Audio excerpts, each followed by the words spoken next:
Hi everybody, Wallby here again with SmackDown. Here comes the pain. We've got a tournament of Masters of the Universe characters going on right now, and this match is going to feature Skeletor's henchman Beastman with an overall superstar point rating of 80, and he is going to be fighting Hordak, Skeletor's former apprentice, who's got a point rating of 84. Both of these guys are real tough hombres in my opinion. Definitely on this game too. Beastman, one of the actually the character that I blame for my original save data that had Masters of the Universe characters on this game actually getting corrupted. That was the Masters of the Universe versus Thundercats roster that I did. I think there was just some type of glitch there that allowed more layers to be used for him than I actually had, and I think part of it has to do with that clawed hand. Yeah, I know I put it on the wrong hand, guys. Oh well. Whenever I made Beastman, whenever I made all these characters, the Masters characters and the Thundercats characters originally, I was just doing it all pretty much from memory. There were only a handful that I did get some reference pictures of. And at the time, I didn't have internet at my home, I only had DVDs. So I had like Masters of the Universe, Season 1, She-Ra Season 1, and Thundercats Season 1 total. Yeah, Hordak, his entrance looks pretty decent for him. Using a butterfly there for the Horde logo. It worked in my opinion. But now I just make my own Horde logo. It's not exactly Hordak per se. I think I kind of fudged there and used a tiger head. But it's small enough to where you're not really going to notice, but you know something's there. Yeah, Hordak is definitely one of those. He's very powerful, but I will tell you that his finishing moves aren't the most powerful. Beastman, on the other hand, has some very hardcore stuff. So he might have a better chance of beating Hordak than what you think if you look at just the points for these two guys. And there's only 4 points difference between them. Beastman, he's got some camo on his underwear there. I was just tired of doing solid colors like I'd already done with Beastman or with He-Man and a few others. Just wanted to get some different textures in there, different looks. And besides, Beastman's from the Vine Jungle. Can't he wear some blue camo? I mean, being in the jungle, you'd think that, you know, someone would need camouflage, right?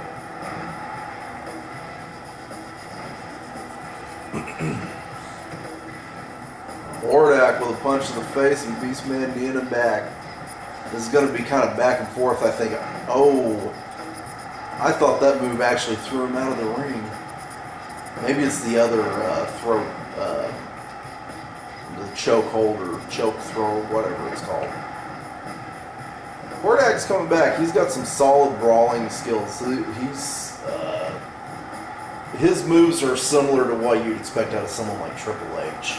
Just the brawling type. You know, really knows how to use his fists and put somebody down and in pain. Beastman's a lot more like Goldberg, I would say, but less kicking. Oh yeah, and he's got some throat thrusts too.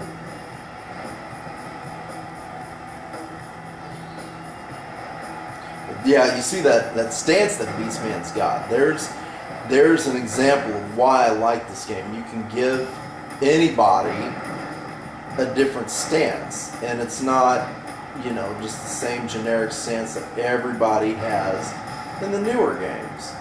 You know, Beastman's got a specific wrestling stance that looks like something that you would expect out of a lesser intelligent, big, towering type character.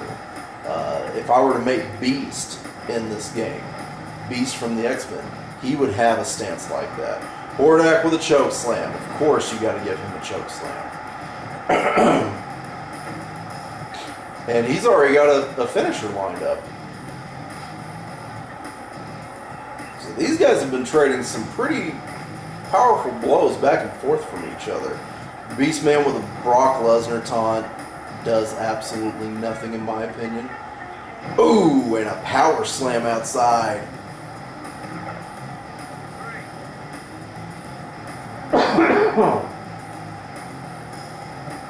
Now what's really going to upset me is if we have a count out. Or worse, a double count out. If we've got a double count out in this tournament, I don't know exactly what I'm going to do. I really hate to do a round robin.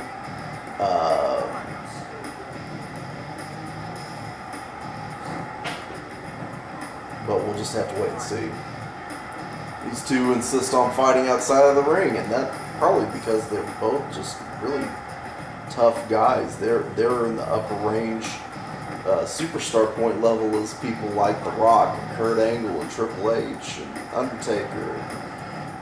Those guys would put on shows outside of the ring too, you know. It was just whoever could fight and kick the crap out of each other and stay on the other person.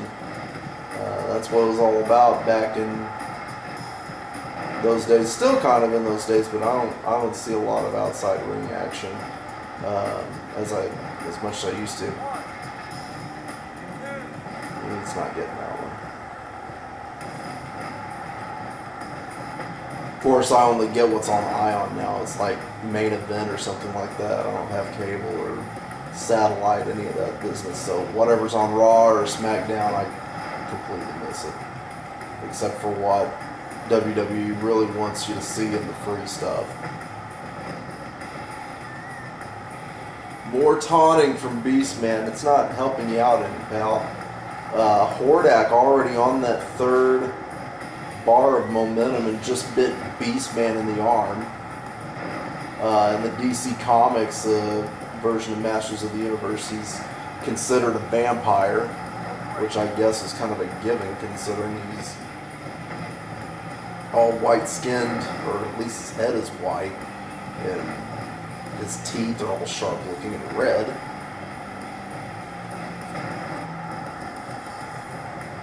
Look at how much damage Beastman's had, and he's still going. If he pulls out a finisher on Hordak, I'd be surprised. If he pulls out the win on Hordak, I'd be floored. But he looks like he's trying to do it. He's already got it. He's already got a finisher. If he does any more damage to Hordak here, if he at least gets him in a red on that torso and pulls off, he's got a Goldberg spear.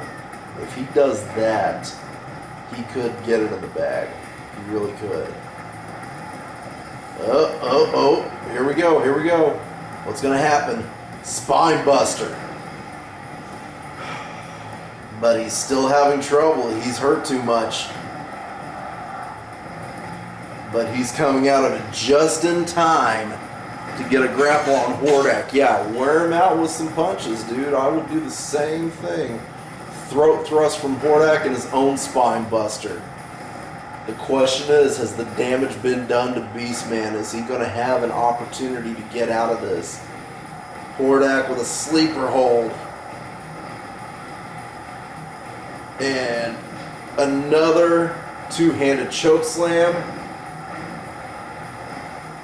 Will this pay off? Or is he too close to the ropes? Oh, man. Hordak just can't get him away from there. Beastman fighting with everything he's got to try to get something here. He's even got arm damage. This is the first guy that we've seen in this tournament with arm damage. He's beaten that badly, but he's still going. He's still fighting.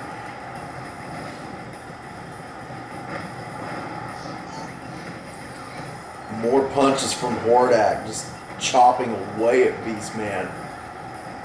And here's Hordak's finisher, but is Beastman too close to the ropes? I'm saying, yeah, his whole arm is out of the ring. That is a rope break. That is a rope break. Oh, man. Can he get the pin? Can he get the pin on him? No.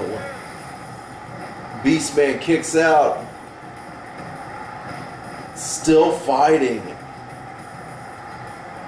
After all this damage he's taken from Hordak, he is still fighting. And that might have done it. That fist from the top rope could have done it. And it looks like it did. Man, Beastman had a finisher and didn't get to use it. And it would have probably been a deal breaker if he would have been able to get a spear out on Hordak. His other finisher is a crippler crossface. What he needed was that spear, and he would have likely pulled out the win on Hordak. Not too terribly surprised with how Hordak's come out on top here, but I'm definitely surprised at all the damage Beastman took and still kept coming. So Hordak is now advancing.